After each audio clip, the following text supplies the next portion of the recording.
And we've started recording, I think. Yes, we have. Hello.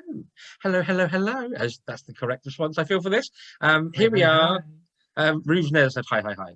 Yeah, hi. Yeah, okay, fine. We are here with the wonderful Tom once more. Hello. Primarily to talk about UK Drag Race this week. We will touch briefly on the States because of it being a non-episode. But first off, Drag Race UK Season 2, episode whatever we're up to, because I can't remember. Speaking of non-episodes. Yeah. What was the main task? Anyone? Reading, library. Library was open. Oh, yeah. And then it was the make stuff out of junk. Yes, That's it. Yeah, so fashion challenge. essentially went into the actual thing. Now, I've got to admit, from the last time, next time, however you want to read that, and it kind of made out that they basically showed like Tace injured, like next time on RuPaul's Drag Race, and there was like a siren, because we thought it was a siren outside, so we rewound it to see whether it was outside or actually on the thing, and it was on the thing. Like, oh, this is drama. And what basically had like the smallest little, I'd like to stick a plaster on it, bitch. Do you know what I mean? To be fair, I think that's exactly what they actually did. Because they had some bloke in there, like with a little, what do you call it?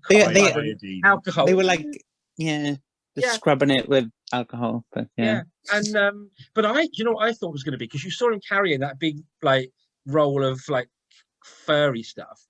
I thought it was going to turn out they'd dropped a bollock on getting the stuff in, technical term, Fiberglass, and it was actual fiberglass from the roof. Yeah. That's what I thought was going to happen. So the fact he just cut himself on a bloody scour, I was a bit like, oh, is that it? Yeah.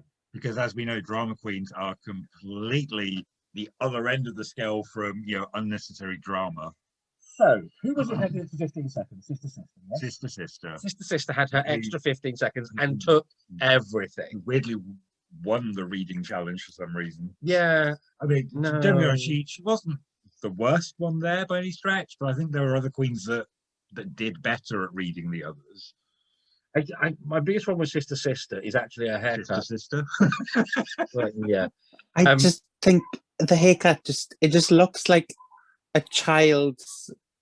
Do you know when they've like sort of put the bowl on, found the scissors? No, they found the scissors and then they gone, oh, I wonder what'll happen if I cut my hair, And then they end up with like a chunk, and then their mother has to go around with a bowl and And it's somewhere between that and my sister, my actual sister, or one of my actual sisters, because I have several, had this absolute thing. She always wanted the latest Barbie.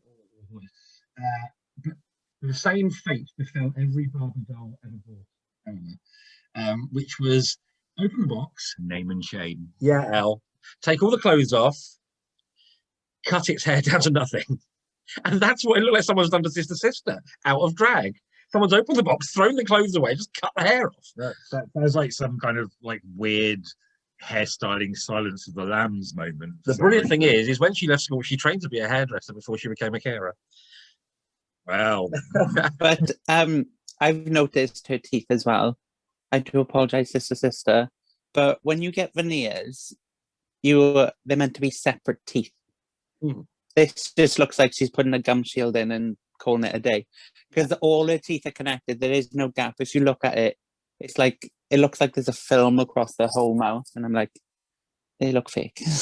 yeah, they look fake, and they look like there was always a thing in the 4th series of Doctor Who when it first came back and Billie Piper came back in. She had her teeth done, basically. She couldn't even speak. Story is, I don't know how true this is. Story is, basically her agent was trying to promote her in America because obviously her and David Tennant had become like the big Doctor Who phenomenon that they became, and was doing well in the States. And there was going to be, a chance Hollywood come a call in, which is probably why she's still doing dramas for Sky One today. But hey, she turned up in like a couple of little bits and pieces, and then like had 3 main episodes towards the end. And it was almost like she hadn't quite got to the grips of talking with her new teeth yet, because she's like, but I've come so far. And it's there's just a couple of lines that were obviously the early scenes in like Turn Left, where she hadn't quite got there yet, bless her. She did get there by the end of it. But yeah, I think it's a very obvious thing when people. I mean, God knows, my teeth are far from perfect, right? So I get it. Hi. We have to. We're going to bankroll. But it's when I eventually get around to having it done, and what basically happens if I've got a bit of money, I go do up the house, get my teeth sorted out, Florida. Oh, hey, Orlando. Or random figurine shit. A lot of pops during lockdown. But two of them. Look at how redundancy to spend. So yeah. So I kind of get that as an adult, I'm suddenly going to go through this process probably one day, hopefully, maybe, who knows. But yeah, just work with what you've got and make it practical and realistic. I think if you're going to have weird ass veneers, I mean, I'm assuming Ryland's got veneers, the way they glow. God, yes. But Jimmy Carr as well. But I've never noticed Ryland or Jimmy Carr seem to fall over them.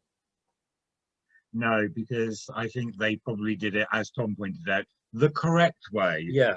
Which is like individual teeth. Yeah. And I would also imagine they probably allowed time for their mouths to actually adjust. Yeah, didn't do any work for a month. Yeah. So, yeah. God, who knew we'd have so much to say about a set of teeth? Now, Tom, I believe, I should have had my fan for this. I believe you have opinions on a horror to share. I do. I wish I had my fan also. But yeah. Honestly, she is not a nice person at all. She had a vulnerability in past episodes, the V word, but she had a vulnerability in the past episodes, and it goes to show that that was all fake in this most recent episode. And when she keeps saying about Sister copying her look, and what did she do this episode? She copied Sister on the entrance look with the blue face. Yes, it was better than Sister, but she went against her word and did red lips with the blue, whatever it was, around her mouth. And in Untucked, obviously, we see it after when they go back to the workroom. She's just a complete bitch. She's a nasty person, and I don't think she needs to be on the show anymore. She needs to go. What's the thing? I can't. She does seem to have weirdly upped her game a little. I think. I think she did go away. Was there a guitar twang there? Yeah, that's what I thought I heard. I think it was my phone vibrating. There was a little person to come up. I think she did what Tia Coffey didn't, and she went away in lockdown, I think, and polished and upped her game a little bit.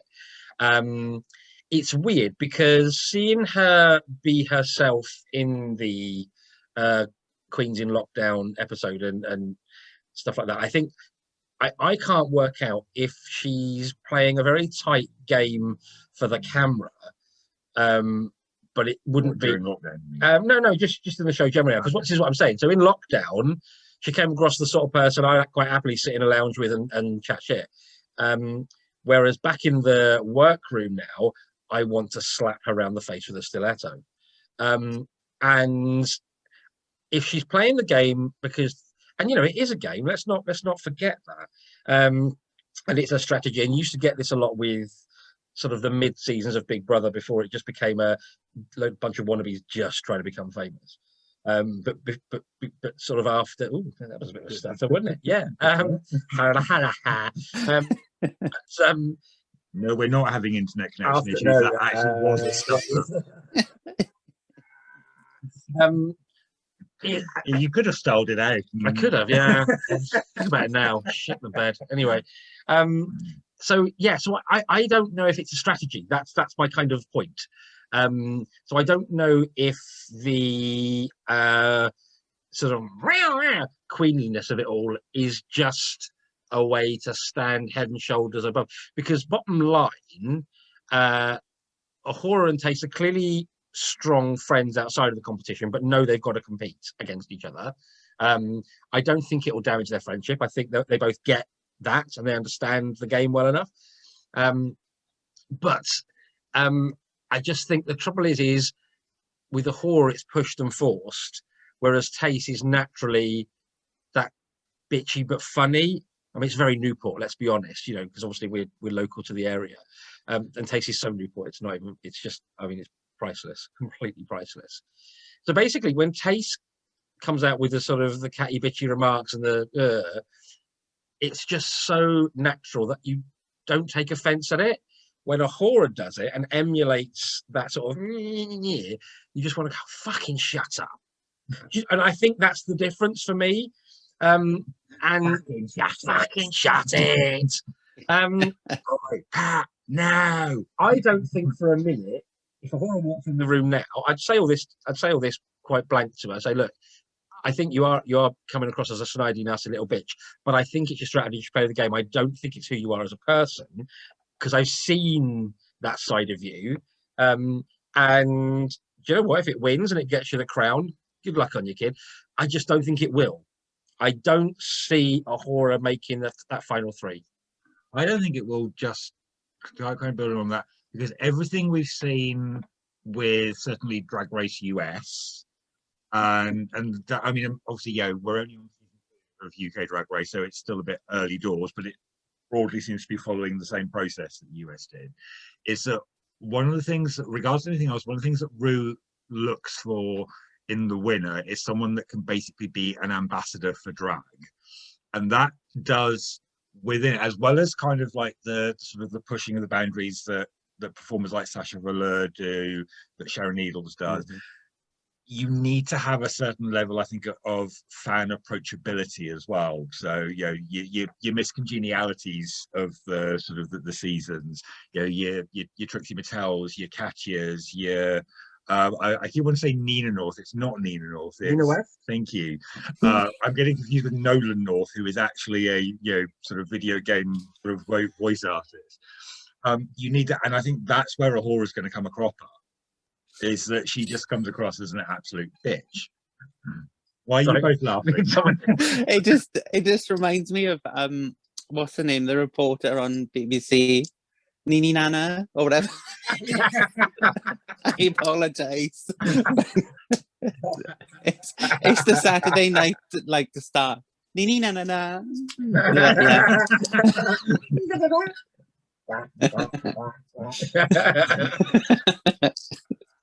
But yes, I think you're right. Yeah. That is absolutely, I think, the way it goes. This is why I don't talk much on the video. You've only just said the One Division ones. Yes. And you know more about that. Let's go through the runway. The round window. Lockdown Super Sheroes. It was all made from. It was the. I mean, it's almost back to the very first episode of season 1 US drag on a dime. You know, the famed fashion challenge. I think. Yeah. And look how well it worked for Monet Exchange, who's still fucking working off of that bloody scouring pad. But there we go. So Taste, I've written scrub pan things. Now the weird thing with this one was, actually, until the judges told me what was wrong with it, I really liked it. But once they'd pointed out its flaws, it was, again, it's like that magic eye picture. I then couldn't unsee the flaws. Whereas up to that point, I was kind of like, no, I like it. It kind of reminded me of quite a fluffy sort of dress with matching sort of rough sleeves. You know, as she came down the runway and worked, and I thought that the wig was gorgeous, the makeup was gorgeous, and I think she sort of sold it. But once I then had Graham, Michelle, Ru, and the other one, I love the UK Maya? guest judges because Maya. I want to say it was Maya. I'm going to call her Doris. It's weird. I mean, the UK ones I've kind of known the guest judge slightly more for some of them, but so frequently the guest judge comes on for Drag Race and I just go, it's not Madonna. And you know, and that's it. But yeah, so it was kind of a, once I'd seen the flaws, it was almost like those little things unraveled before my very eyes, and I was like, oh, it's awful. They weren't that little. No, and it would appear that he spent the entire week unraveling scourers and not doing anything else. Or getting dabbed with I iron. get dabbed with iodine. You got a little purple, you got a little purple. Have you got a little purple? Mummy, kiss it better for you. Weird. He did a little bit. But the fact, well, I just saw everything that was wrong with it when she first turned the corner, and I just saw when she did that weird twirl that they all did, and turned into a superhero. But all I saw was a Brillo pad muff, like a little foo-foo full of hair, which was gold. That's all I saw. And then she did her walk, and then she turned to go back out, and then I just saw like a little rabbit tail, like a little white fluffy ball, and I was like, "What is that? Is that meant to be like, I don't know?" But yeah, she just looked like a square of Brillo pad, really. Yeah. I mean, when she walked out, the first thing I said to you is that, like, there's no profile to it. It's just like this blob of Brillo, and pretty much nothing down below apart from that. Like sort of like Tom's mentioned, and like Graham actually mentioned in the comment, like a little Brillo pad, fucking sort of merkin, basically. It's just like, why? Why would you do that? If you've got the time to do that, do the rest of your fucking legs, Tace. Seriously. Right. Brazilian. That's what it was. So we know that Bag of Chips did it in the first season. We know that. But Lemon also done it in Canada's Drag Race, which was last year? I think it was last year. Yeah, I want to say last summer. She made a dress out of the scrubber things. I don't know whether they're different in America or not, but she came out in this like sort of, it was like a frill dress, but it was the best that I've seen a Brillo pad look, like a scourer pad or whatever. Yeah. But I just don't understand where people's minds go when they go, oh, box of Brillo pads, I'm going to make a dress.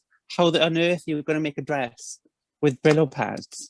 A box of really, really thin wire. What a fantastic thing to make a frock out of. You're not Lady Gaga. No, honey. No, honey. We love you. We do, and genuinely we do. But no. And also, Lady Gaga would be in the right mind not to wear scratchy metal all over herself. Yeah, she but let's face it, she's got a team of 100 people that would have made it for her. It's not. It's a thing.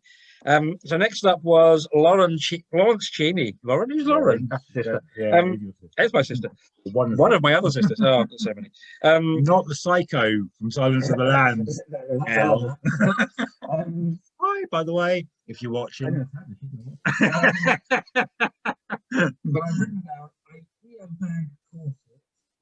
Blue/orange.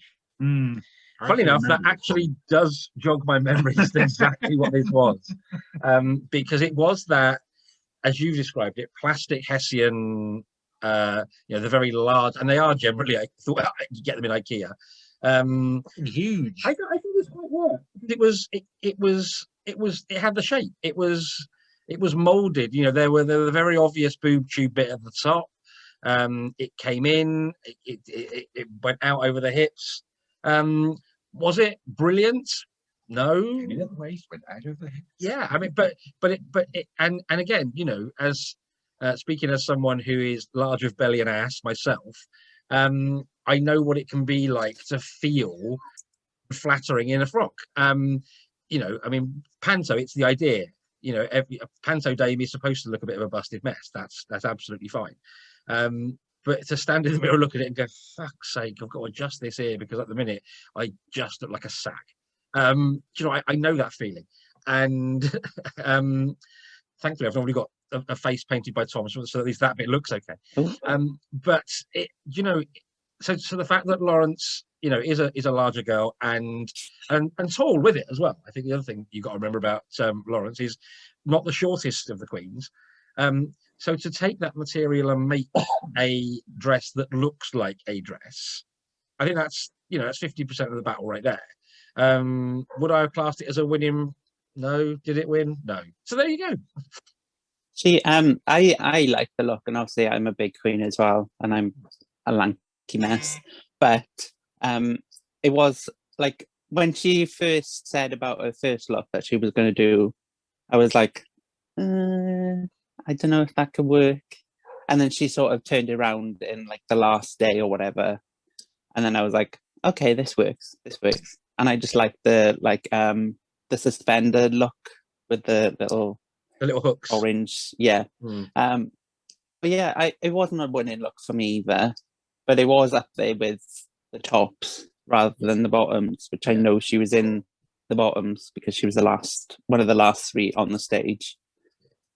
But yeah, it was quite blatant which ones were bad and which ones were good. Yeah.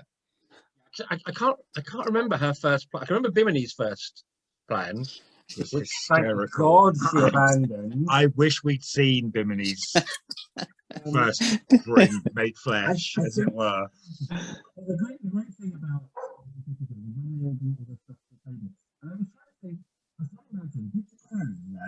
lift everyone's table and bring them over, or do they literally have to gather all their stuff and hop it over to the table to be in front of Rue and Raven? And how amazing is Raven looking these days, can we say? And I think it was just when Bimini brought that model over and it was just a bit of cloth with some balloons. And bless her, up until that point, Raven had kept this completely neutral, impassive pose, and all of a sudden you just saw the what the fuck?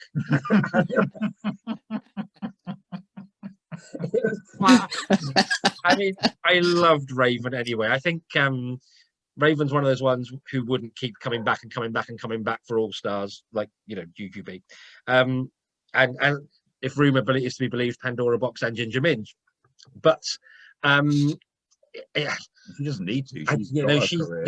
She beats Rue's face every week. You don't need to wear an All Stars if you are Rue's personal makeup artist. You've kind of gone a bit beyond any of those fucking queens, really, and rightly so, because Raven is iconic, absolutely iconic. But yeah, it was just Raven's face at Bimini's first outfit. I absolutely pissed myself. But obviously, we'll be coming to that shortly. Yes. Because next up we have everyone's favourite blue plastic ruffle and silver bone corset. Well, it was the lamp, wasn't it? Yes. As much as it pains me to say, I did love this. I did absolutely adore it. But what I liked about it was I think it met the challenge from every angle. So if you are, it wasn't just a case of come up with a character and come up with something from this pile of shit we've given you, but also the sister has largely hoovered out. We'll get to that. We'll get to that hot fucking mess. But she also, this to me wouldn't look out of place among some of the lesser known Marvel comic book pantheon. I'm thinking someone like Squirrel Girl. You're not agreeing at all, I can tell. But it transformed. So basically, the way it transformed, the sides transformed when they moved, like actual wings, or like a transformer. She was like a kind of weird ass transformer drag queen. But it looked good. It looked glamorous. It looked crafted, without looking crafty. And I think it massively served its purpose. I can see why it won. I mean, I will say before we get sort of Tom's opinion on this, because I think Tom's opinion is probably going to be much more useful from a drag perspective. Although I did love this outfit, it was probably one of my favorites of the evening. I don't think it quite met the super Shero brief as well as you were saying. I think that the basic costumey bit was more on the nail, especially with like kind of the sort of the herringbone-esque sort of silver ribbing. But I think the actual shoulders, although I love the shoulders from a fashion perspective, especially the way which she moves and they kind of like ballooned out, I don't think really would cut it as a superhero outfit. But that would be my one criticism of that, is that base brilliant, meets the brief, whole outfit amazing from a fashion perspective, but not so much from a super Shero perspective. Oh. Basically, I just thought she had disagree with everything. three sets of titties, basically, because she had these, and then she had these, and then she had these. But I would have put one lampshade over actual boobs, and then made sort of like a weird peplum out of the other forks or whatever they were. But yeah, I would have made sort of like a bikini, but with that blue underneath. But I get what you're saying. It didn't look very superhero. I mean, none of the looks did. None of them were like, oh my God, she's meant to be a superhero. Because when you think of superhero, you think of like a cat suit with like a weird bikini sort of shape, and then a cape and a mask. But like, yeah, you think Wonder Woman, Black Widow, it's all of that. I mean, to me, the Wonder Woman is the main, and always will be, like the main female superhero to me. Yeah. And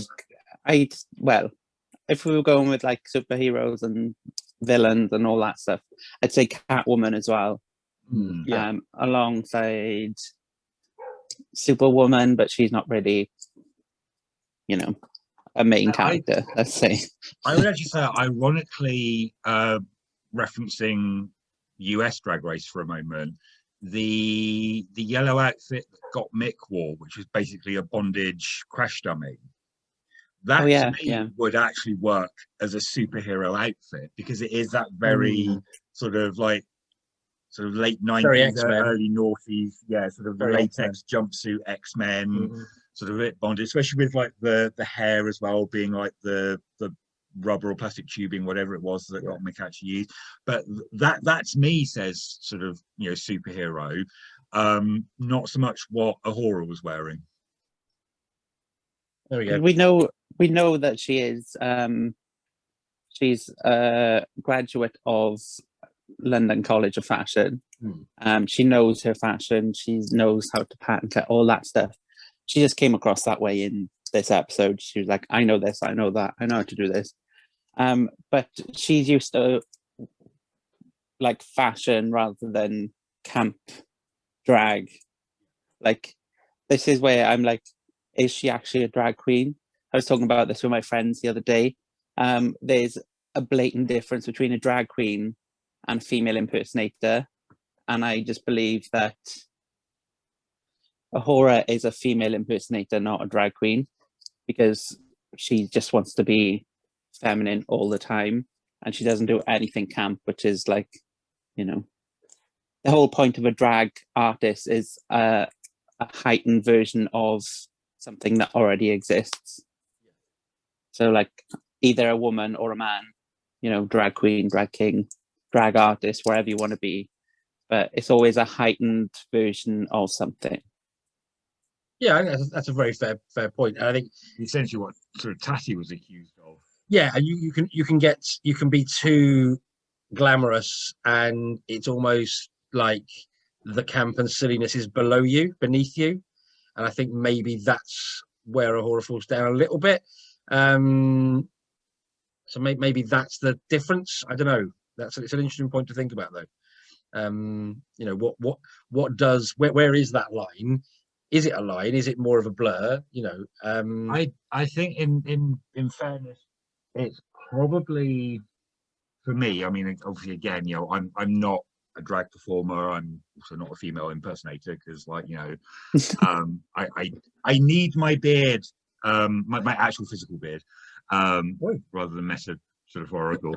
But I think a lot of it is probably like your overall, because you can look at, say, someone like Bimini, who is kind of initially, I think, came across very much as a body queen, and I think there's always that risk. I personally don't think it's a risk, but that if you had like pegged as a body queen, that you're kind of skirting sort of the edge between drag and sort of female impersonation, because it is, like I briefly mentioned, it is that kind of that tightrope that I think, especially in her first appearance, that Tatiana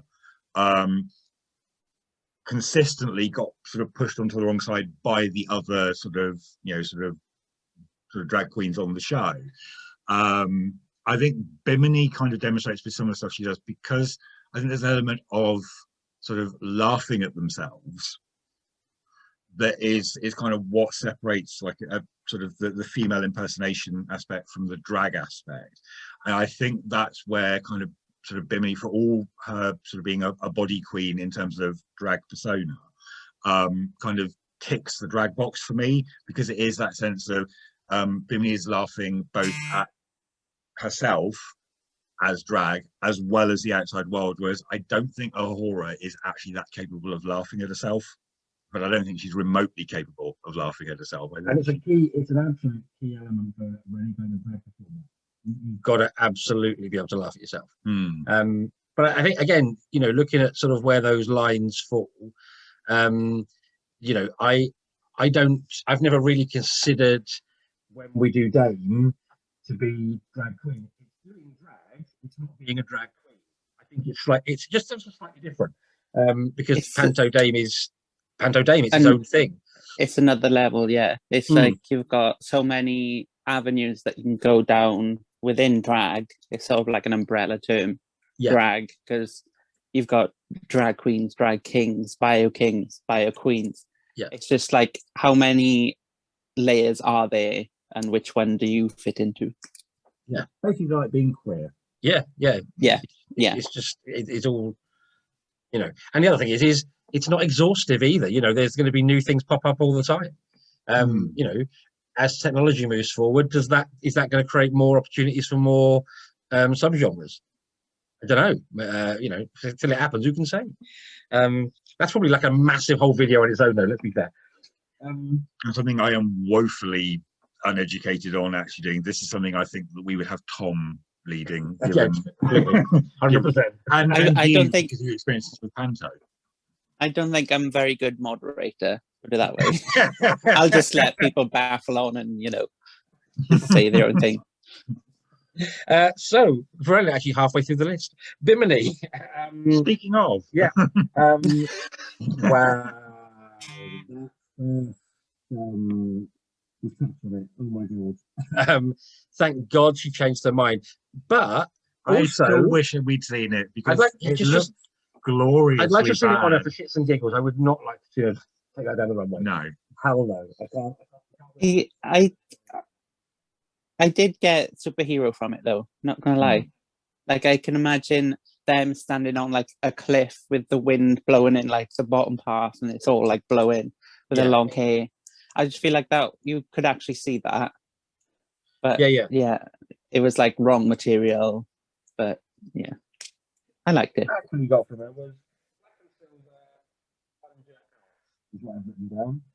I remember the plungers on the ass, because I thought that quite worked from a comic book perspective. Just don't know how to put them on the ass. Put them on your tits. Yeah. Maybe that's too obvious, though, and Bimini's not really about the obvious issue, so maybe that's why. But I also think, how did she sit down and untuck without being really uncomfortable? They just dug in. You know, honestly, you'd have pins and needles when you got up, wouldn't you, love? Bimini, did you stand up and go, oh, somebody slapped my legs, I've got pins and needles? No, she just had a bigger ass because of the suction cup. It was just sucking up all the blood, and it was like... with her. She didn't fart so much as vibrato. Yeah, I'm trying to remember black and silver. It was the Westward. It was basically like a shower curtain. It was a curtain because it had the ring at the top. I remember thinking, it's a curtain. In fact, it was the curtain you got in the study. I just thought of it as like, imagine a wizard in a cartoon, how that would look as real. Because it just looked like one of those capes that the wizard would, with the moons and the stars and the hat, and very Harry Potter, very very Junior, A to B, abracadabra. Go on. You've upset the hobbits now. So yeah, I mean, I again didn't blow me away, didn't hate it, but I was impressed that she came up with that halfway through. So she came up with that in half the time essentially. So I think from that point of view, it deserves a bit of kudos, you know. Yes, literally RuPaul last minute. Yeah. I do, before we go to it, I do want to say though that I love Bimini in the library challenge. She's always traditionally, I think, one of the funnier queens. And I think certainly the way she reads people is how I sort of see that kind of sort of challenge for drag, which is, yes, you're having a dig, but it's not, it never comes across as like just nasty like Ahura does in a lot of her talking heads. But I think sort of Bimini is actually a lot smarter in what she does than some of the queens actually give her credit for. Because she showed that with the cake challenge right at the beginning of the season, where she did like the Brexit piss take, and it was fucking on the nail. So yeah, I just wanted to give Bimini a shout out for that, because I love Bimini. Ellie Diamond. I've written Katy Perry candy outfit, same face as always. I liked it. I liked it a lot. I liked it. I did like it a lot. I do think I think she has got a trademark face. Sounds terrible. But Makeup gun. Yeah, I would like to see her do something different with her face, but I think the challenge has also got a call for it, and as yet, I don't think any of them necessarily have. I think she did do something slightly different. That time she had that green face. I can't remember what that was for. Was she a monster or a troll? Yeah, it was the Hobbit. Not the Hobbit. You got me doing it now. The monster mashup thing. That was it. And it proves that actually she's quite skilled, painting all around. But yeah, she's definitely got her go-to in the same way as like so does Bianca and so does Trixie. So actually putting her amongst those names, that's not a bad thing, is it? I've not thought about it like that until just now. But yeah, I like this. It was very much Katy Perry, California Girls though. It was that sweet, sickly. I thought she'd use props quite nicely as well when she'd come up with again, it was like a plunger thing, wasn't it? And she'd stuck marshmallows to it and whatever else. I mean, don't eat them, love. But yeah, no, I liked it. I thought it was. I think there's more to uncover. I see it in time we've got left. This one was my favorite, and I think she did deserve the Repeater badge because she hasn't got one. She was much better than Sister, but we will get to that. Yeah. But I just feel like she used the most materials but made it look good. Yeah. So I think she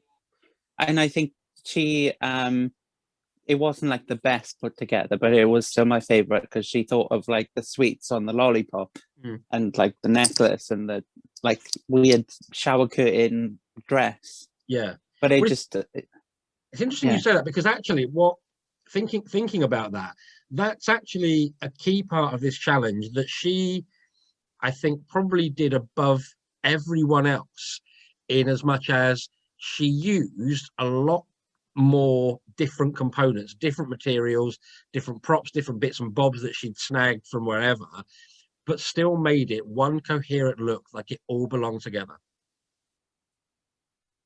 I think, yeah, actually, when you think about it like that, that makes it more impressive, I think. That's just, yeah.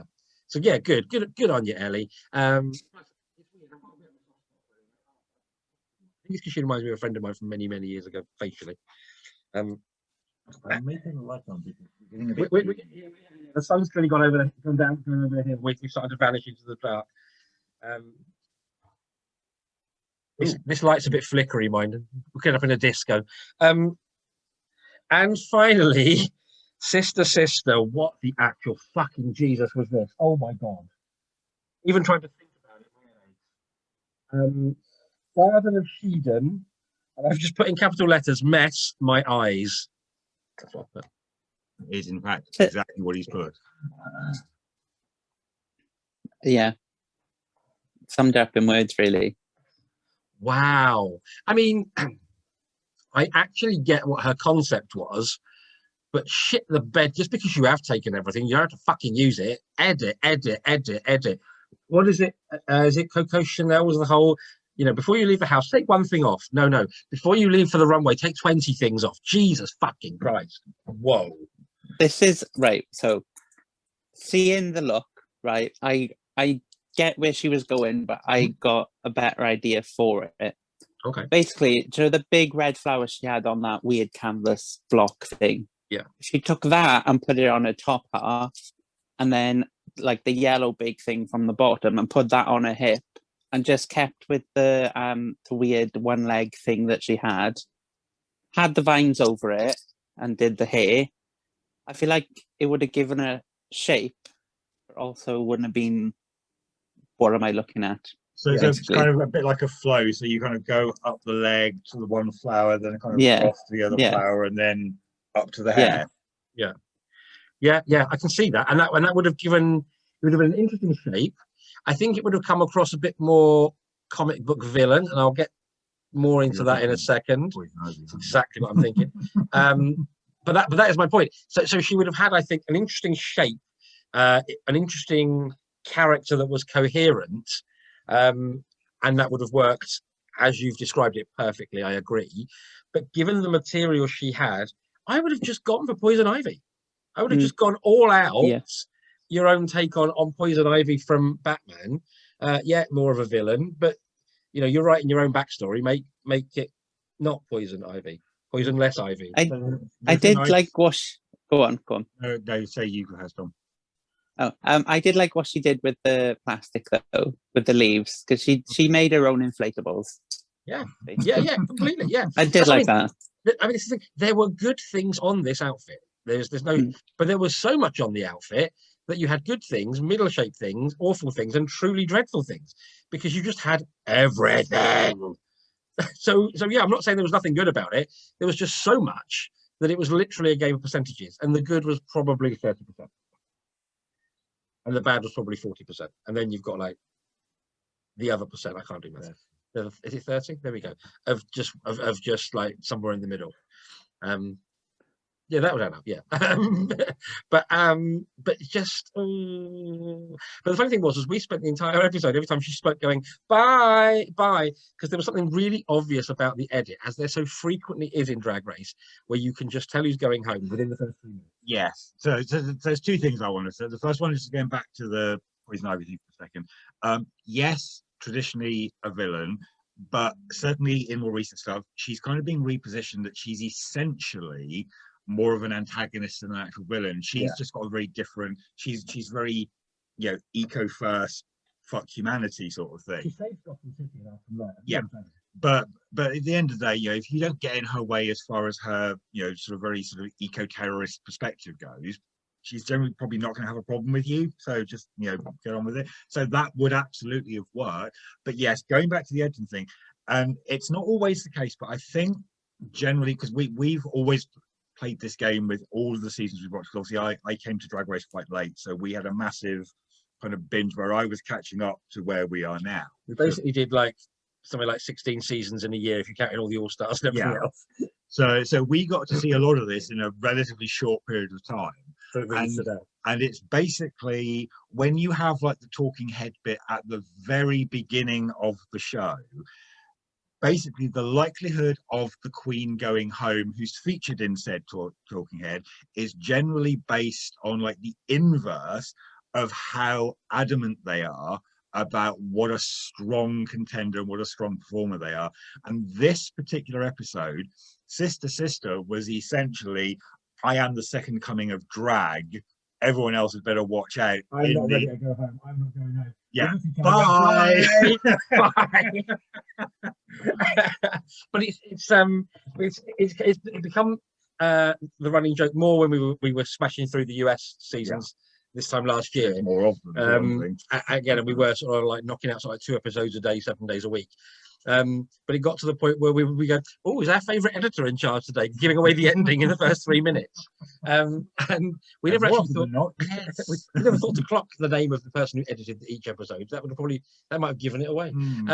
But it's, I would say with 75% accuracy, if someone in the pre-credit roll, when you get a little bit of a catch-up of a previously on Drag Week and a little bit of a talking head, turns around and says, I'm not ready to go home, they're the one that goes home that week.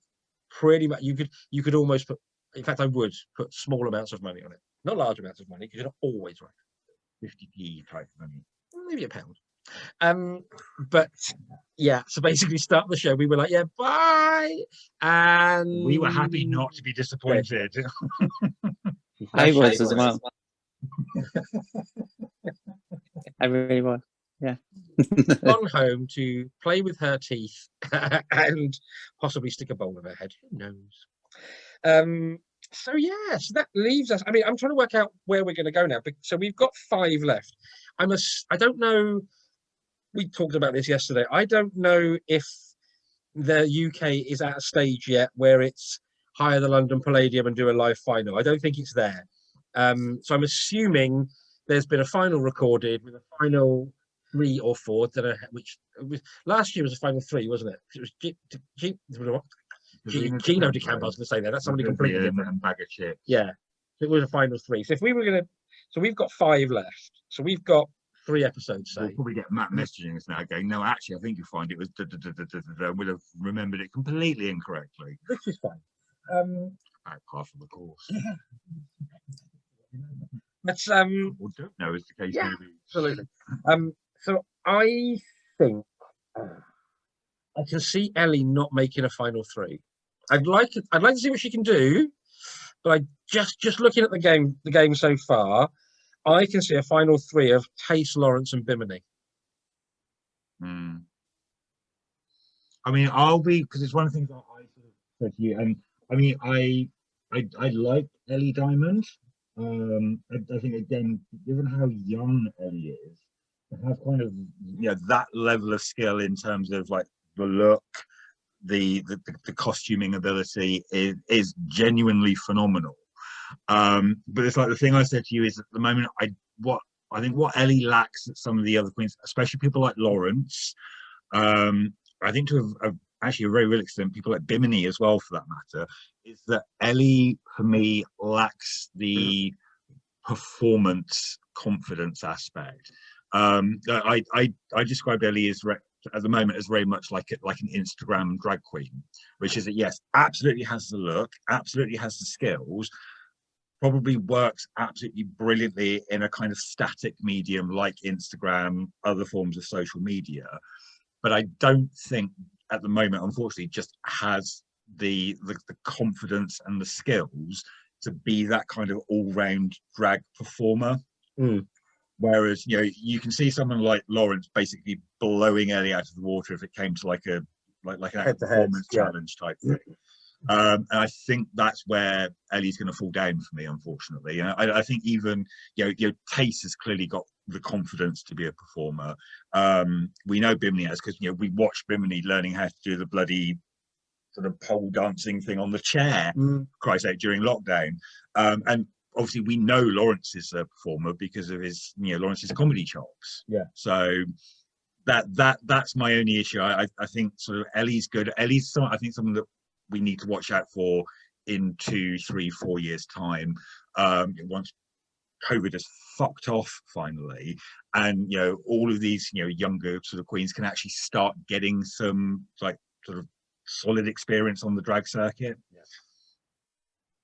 My winner's circle would be not Tace. As much as I'd love a Welsh queen to be in top 3, it's not going to be Tace, unfortunately. I think it's going to be Ahura, Bimini, and Lawrence. With Lawrence being the winner, of course, because she is my absolute fave, and she is me. She is a Scottish me. Yeah, I can see that. Well, the funny thing is, this is one thing we were talking about Ellie yesterday, and it came out wrong the way I phrased it. But basically, what I was saying is there are people in this competition, Tom, who should not be there over you, as far as I'm concerned, because I'm looking at them and going, Tom can do that. Tom can do that. But to be fair, that's not how he phrased it. It It's came what he out- meant, it but came it's out- not how he phrased Did it. not come out that way at all. I'm not going to say it how I said it. It sounded awful. It just sounded terrible. But that, but you know, I'm looking at some of these queens and going, well, Tom could do that. Will Tom be better than that? You know, so I think it's you know, it's only a matter of time before we see you on there. But the thing is, I don't know. There's 13 years worth of Drag Race UK in the UK. Do you know what I mean? I think the pool of drag queens is so much smaller. I don't know that they'll get 13. Well, maybe I'm wrong. Maybe it'll encourage more people. And I think let's face it. they need to get all the old ones, or like the older ones, on the show.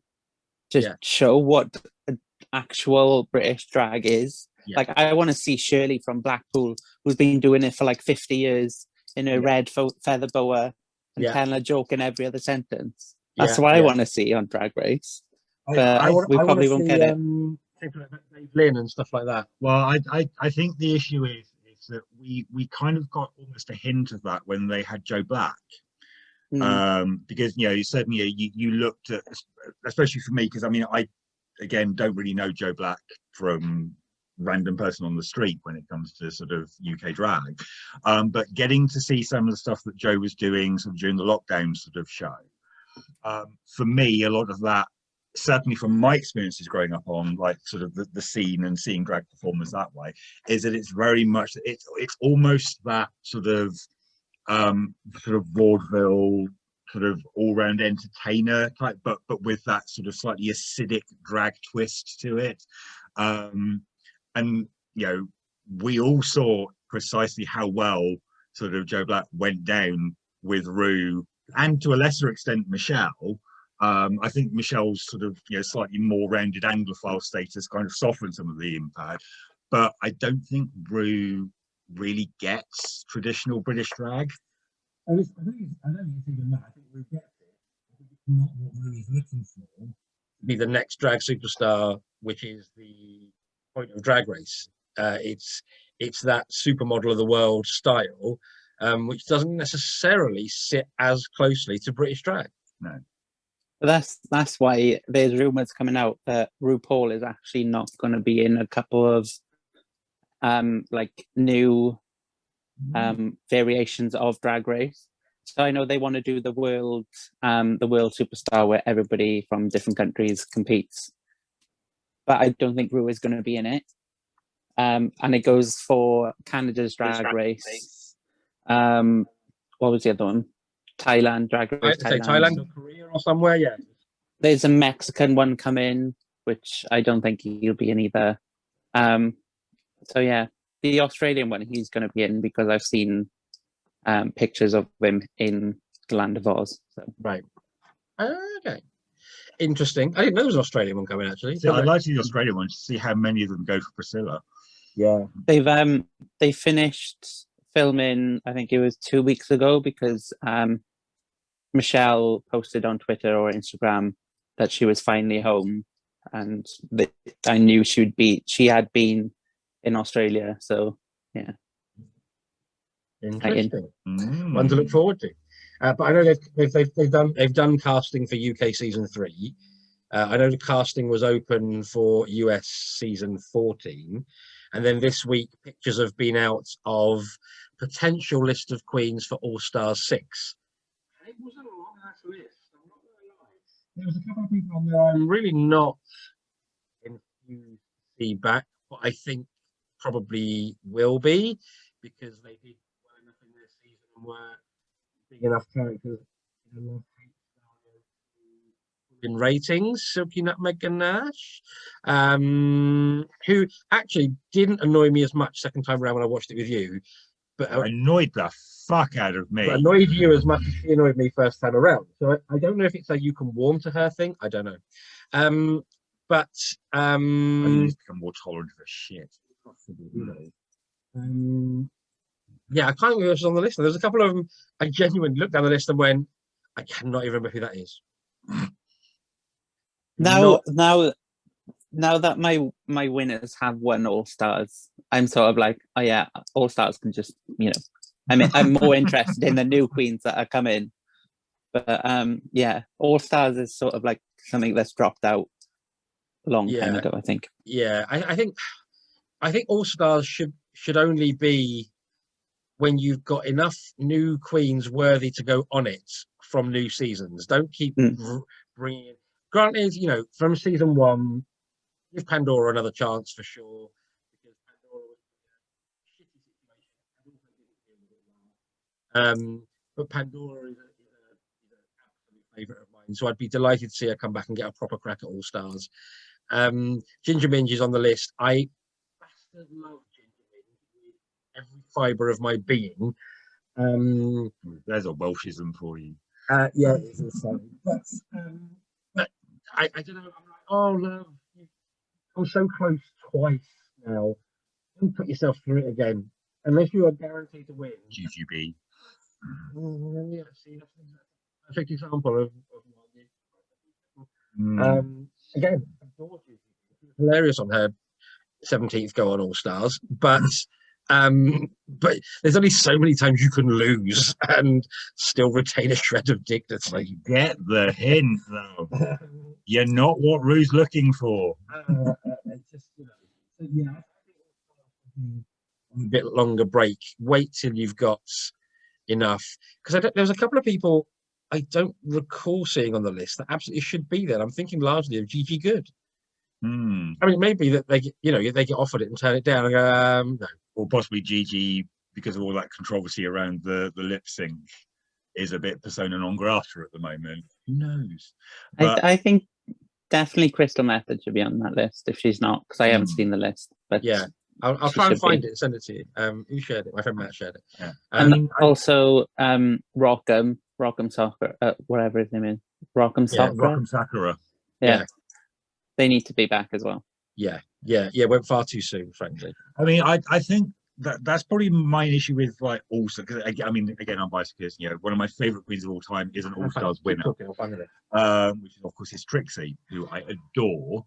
But I love her more when she's with Katya, because I think they make a brilliant sort of double act, because they just kind of feed off each other's insanity. But I think my biggest issue with All Stars as a concept is that it's basically built up almost as if winning All Stars is more important and more prestigious than winning the actual sort of RuPaul's Drag Race sort of equivalent show, which is weird when you consider that the way it's positioned is that you only ever get people that, for the large part, didn't win.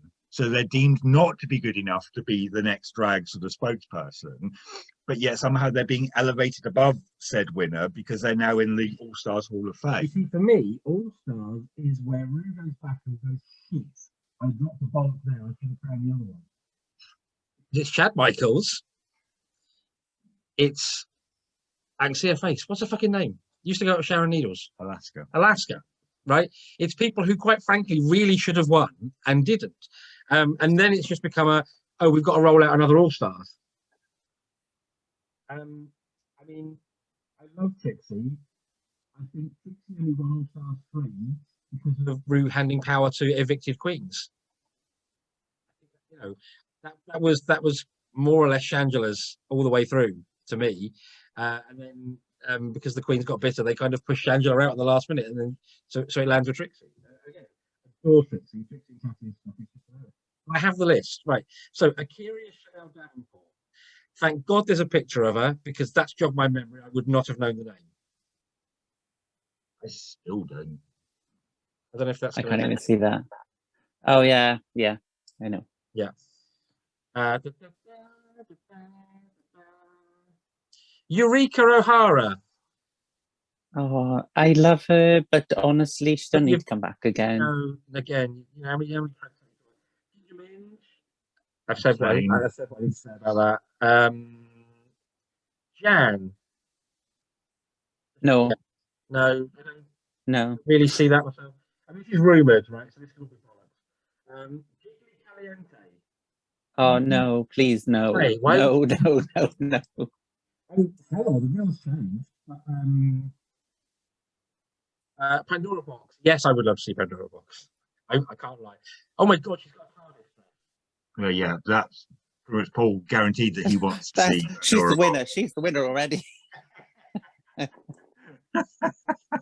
Pandora box. If come to Cardiff, we'll take you around all the Doctor Who places, all the places it's filmed. We'll take you. He says we. I'll take you because I don't know where they are. Well, I do. Raja O'Hara. Even looking at her, I don't know if she is. No, not a clue. Scarlet Envy. I do remember Scarlet Envy. Vaguely. I remember that she had her own long hair. Did she? Yeah. Oh, isn't that the one who did the Creature of the Black Lagoon and she was like walking around the thing? Yeah, yeah. I like this class. Selena Chacha. Who? Looking at her, still don't know. No, not Stevie. Silky Medina. She's just too loud. I'm sorry. Sonique. Who? The first queen out of season 2, I think, or second. Sonique. This wasn't Shangela first out of season 2. Oh yes, Sonique. Yeah, I remember. Yeah. Trinity K. Bonet. Yeah, that's it. Like Trinity. She warmed on me a lot through the seasons. Yara Sophia, isn't that Again? 5th time back or something? I mean, I love Yara Sophia. Love Yara Sophia, but Again, get the Charles- hint. yeah. Oh, that appears to be what somebody else got. I thought it was way longer. Yeah, I don't know. I mean, There are definitely queens that should be on there that are not. yeah. Again, Gigi Good, why? Where? There's so many. I hate it when they do it because they don't put any newer queens in there that should be in there like this time around. Yeah, there's definitely room for queens there that, I mean, like I said, maybe they get offered it and turn it down. Who knows? I don't know. But bit weird. So while we're on US Drag Race, which didn't happen this week, so there won't be a separate video for it, they've done a Queens in Lockdown thing, which I don't get. The UK one made sense to me because they walked into the workroom and were like, yeah, this shit's got real. You've all got to go home and isolate now. So we get the whole sad piano music. We're in lockdown. Boo-hoo, boo-hoo, boo-hoo. But here's what we did in lockdown. 7 months later, we're back. Woo! We've adjusted some of our outfits, or possibly not. And yeah. So I get that. The idea that they cast season 13 and then went, oh, we're going to have to delay filming for 6 weeks until we're ready, because I think that's probably they normally wrap sort of like September time. They must have only wrapped in October because that's when they came back and started UK. I can't imagine that it was anything like the impact on the production of the series, apart from they've got to be tested, they've got to be distanced, Rue's got to stand the other end of a table because she's 92 and can't afford to get COVID, whatever. But stuff, you know what I mean? I'm like, I don't see the point in the US one. It's just milking it for a week, if you ask me. Especially because didn't even really lock down in the same way. No. I know some places had like more of a quarantine, but they didn't go through what we went through by any stretch. And they shut off a couple of beaches and a bar somewhere. That was pretty much my understanding of it. Don't get it. And also, from what I'm hearing, again, haven't seen, it's very, very much focused on Candy Muse for some bizarre reason. So does that mean we think she does go home next week? Oh, please send the bitch home. After looking like my mother in your final. For that reason alone, send the bitch home. Just a bit weird. I don't get it. I don't get why they've bothered.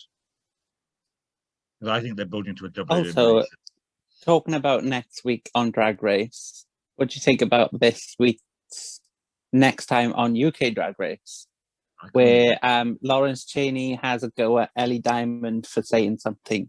Oh yes, because I remember commenting on that. It's like, oh great, the two Scottish queens have had a massive falling out by the look of it. And she says something along the lines of, if you're gonna fucking play the game, then play it. And then yeah.